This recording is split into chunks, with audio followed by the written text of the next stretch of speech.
আমরা শুনছি যে গ্রামাঞ্চলে যেগুলো যায় আপনারা যে বাদ দিয়ে যেগুলো রাখেন, যে ডাস্ট বলে যেগুলোকে। না না, এটা এই পাতা দিয়া 7 কোয়ালিটি বানাবে। 7 কোয়ালিটির? হ্যাঁ, 7 কোয়ালিটি। অপরূপ প্রাকৃতিক সৌন্দর্যে ভরপুর দুটি পাতা একটি কুটির দেশ খ্যাত সিলেট বাংলাদেশের উত্তর পূর্ব অঞ্চলে অবস্থিত। এই প্রাচীন জনপদ পাহাড়, টিলা, চা বাগান, দেশের একমাত্র সোয়াম ফরেস্ট, হাওড়, বনযোগ ও মৎস্য সম্পদে ভরপুর এবং প্রাকৃতিক সৌন্দর্যে মণ্ডিত। আমরা এখন রয়েছি মাল্লিছড়া টি এস্টেটে। এখানে আসতে হলে অবশ্যই বাইক না নিয়ে আসলে আপনি এই জিনিসটা পুরোটা উপভোগ করতে পারবেন না। তো এই 2008 একর জমি আপনার পুরোটাই দেখতে হলে অবশ্যই বাইক নিয়ে আসতে হবে আপনার এখানে। আসসালামু আলাইকুম everyone, welcome to my new blog. Right now আমরা এখন রয়েছি সিলেটে, যেটাকে বলা হয় বাংলাদেশের দ্বিতীয় লন্ডন। আজকে আমাদের গন্তব্যস্থান হচ্ছে মাল্লিছড়া চা বাগান। আজকের এই ভিডিওতে আপনাদের দেখাবো মাল্লিছড়া চা বাগানে আপনারা কিভাবে যাবেন, সিলেট শহর থেকে কত দূরে, সবকিছুই আজকের এই ভিডিওতে আপনাদের সামনে তুলে ধরবো।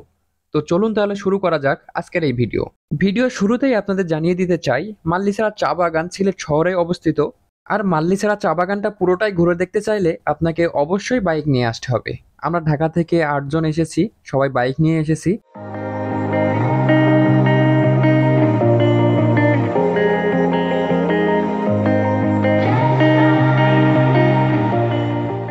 সুপ্রিয় দর্শক, আমরা এখন চলে এসেছি মাল্লিছড়া টি এস্টেটের দ্বিতীয় গেটে, অর্থাৎ যে গেট দিয়ে আপনার বাইক নিয়ে প্রবেশ করতে দেয়।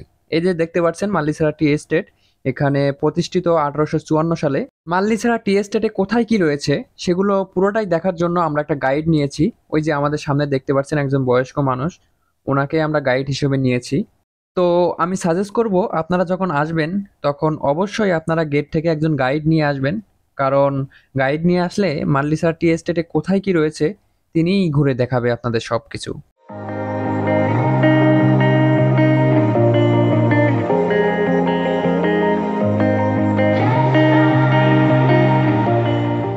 এই মাল্লিছড়া চা বাগানটি 1 শতাব্দীরও বেশি পুরানো। এর স্থাপত্য ও পরিচালন ব্যবস্থা ঔপনিবেশিক আমলের ঐতিহ্য বহন করে, যা পর্যটকদের কাছে বিশেষ আকর্ষণীয়। এই বাগানটি উঁচু নিচু টিলা এবং সমতল ভূমির এক অপূর্ব মিশ্রণ। সবুজের এই বিশাল ক্যানভাস মনকে এক অন্যরকম প্রশান্তি দেয়।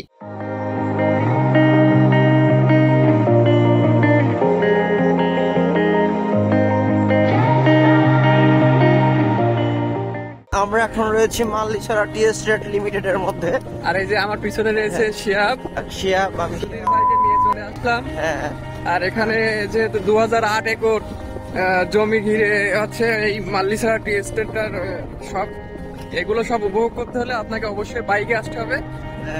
আর আমার সুদীপ ভাই বাইক নিয়ে আসছে, খুব উপভোগ করছি, আমরা এনজয় করছি।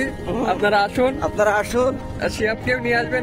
আসসালামু আলাইকুম, আপনি কি এখানেই থাকেন? হ্যাঁ, এইখানে থাকে।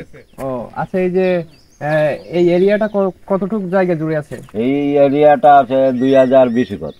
2020 একর? হ্যাঁ। ও, এটা কি এক মালিকের নাকি? এক মালিকের। এক মালিকেরই। ও, আর একটা গাছে যে মানে চা পাতা, এটা কয়দিন পর পর তোলা হয়? 15 দিন পর পর রাউন্ড করে। 15 দিন পর পর। আর হচ্ছে চা পাতা যে পরিপক্ক হয়েছে এটা আমরা কেমনে বুঝবো? এই যে চা পাতা, ওইগুলা দেখেন, এগুলা? হ্যাঁ, এইগুলা নেই চা। আর ওই যে আপনারা যে চা পাতা যেগুলো তোলেন, ওই যে যেগুলো পরিপক্ক, এটা তো হচ্ছে জালি পাতা আর কি। এই তো এইগুলা তুলে, এই জালি পাতাই থেকে চা হয়। এইটা কাজে লাগবে না, এই যে এইগুলা বুড়া হয়ে গেছে, এগুলা কাজে লাগবে। আচ্ছা, আমাদের যে গ্রামাঞ্চলে যে চাগুলো যায় মানে ওগুলা কেমন? আর বাইরে যেগুলো যায়, আমরা শুনছি যে গ্রামাঞ্চলে যেগুলো যায় আপনারা যে বাদ দিয়ে যেগুলো রাখেন, যে ডাস্ট বলে যেগুলোকে। না না, এটা এই পাতা দিয়া 7 কোয়ালিটি বানাবে। 7 কোয়ালিটির? হ্যাঁ, 7 কোয়ালিটি। একটা হইলো বড় দানা, একটা ছোট দানা, একটা বারিক দানা। ও আচ্ছা, 7 কোয়ালিটি। একটা মেশিন ঢুকাইলে 7 কোয়ালিটি বার হবে। ও, আর বাইরে যেগুলো যায় ওগুলো কি উন্নত মানের নাকি? উন্নত মানের, যেটা আর কি গুড়া, ওইটা ভালো আর কি। গুড়ার দানাটা ভালো আর কি। গুড়ার দানা বেশি মানছে খায় না, কেন ছাকনি সিধা পার হয়ে যাবে। আর বড় দানাটা খায়, চলে বেশি। ও আচ্ছা আচ্ছা, বড় দানা তো চলে বেশি। আমি বলছিলাম যে আপনার যে আমাদের গ্রাম অঞ্চলে যে টি স্টোর গুলো আছে, যে গুড়া পাতি গুলো আছে, যে গুড়া পাতা, ওইগুলা কেমন মানে কেমন মানের আর কি? ওইটা হইলো একটা হইলো বারিক দানা, একটা ছোট দানা, একটা মোটা দানা। 3 আইটেমের জিনিস। 3 আইটেমের জিনিস। আমরা বেশিরভাগই সবাই সবাই খাই আমরা বড় দানা। বড় দানায় হ্যাঁ, খাই। বড় দানাটা চলে বেশি, ও আচ্ছা আচ্ছা। গুড়াটা বেশি চলে না, গুড়াটা হইলো মেইন। তা আপনি কয়দিন ধরে এখানে আছেন? এইখানে আমার দাদা গেছে, বাবা গেছে, এখন আমাদের সিঁড়ি চলতেছে। যাক, তাহলে দুই প্রজন্ম মানে চলে গেছে, হ্যাঁ। তারপর থেকে আপনার। হ্যাঁ, আর আপনার কি কেউ আছে যে? হ্যাঁ আছে আমার, এখন আমি রিটায়ার্ড হয়ে গেলে আমার ছেলে করবে, ও ছেলে না হইলে মেয়ে আছে। যাক, আলহামদুলিল্লাহ। এখানে তাহলে মেয়েরাও তো কাজ হ্যাঁ করে? মেয়েরা কাজ করে, বেশি অংশ মেয়েরাই কাজ করে। ও আচ্ছা আচ্ছা, এগুলো 1800 2000 লোক আছে, তো পার ডে পায় ওনারা পার ডে পায় 170 টাকা, পার ডে 170 টাকা।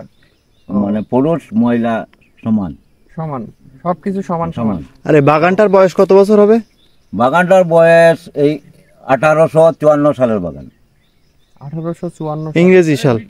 ব্রিটিশ আলম ব্রিটিশের থেকে। আমল, হ্যাঁ। ওখানে লেখা আছে, আমি দেখাইমু, হ্যাঁ, ওখানে লেখা আছে। লেখা আছে। ঠিক আছে। ঠিক আছে মামা, থ্যাংক ইউ, ভালো লাগলো আপনার সাথে কথা বলে, ভালো থাকবেন। মাল্লিছড়া টি এস্টেটে আসতে হলে আপনাকে মেন গেট থেকে আসতে দেবে না বাইকে, আর আপনারা পিছে একটা গেট আছে, ওই গেট দিয়ে বাইক নিয়ে আসতে পারবেন। আর এখানে অবশ্যই গাইড নিয়ে যাবেন, এখান থেকে গেটের এখানে থাকে। আর আমরা এই মামাকে নিয়ে গেছিলাম মামা, অনেক ভালো লাগলো। আচ্ছা, ঠিক আছে, ভালো থাকেন, তাহলে দেখা হবে আবার ইনশাল্লাহ। আল্লাহ হাফিজ। তো সুপ্রিয় দর্শক, আজকের ভিডিওর আমরা একেবারে শেষ পর্যায়ে। আপনারা অবশ্যই আসবেন, মাল্লিছড়া টি এস্টেট অনেক সুন্দর একটা জায়গা। আর আপনারা অবশ্যই চেষ্টা করবেন বাইক নিয়ে আসার জন্য। আর আজকের ভিডিও আপনাদের কাছে কেমন লেগেছে অবশ্যই কমেন্ট করে জানাবেন। আপনারা যেখানে থাকবেন ভালো থাকবেন, সুস্থ থাকবেন, এটাই কামনা করি। আল্লাহ হাফেজ।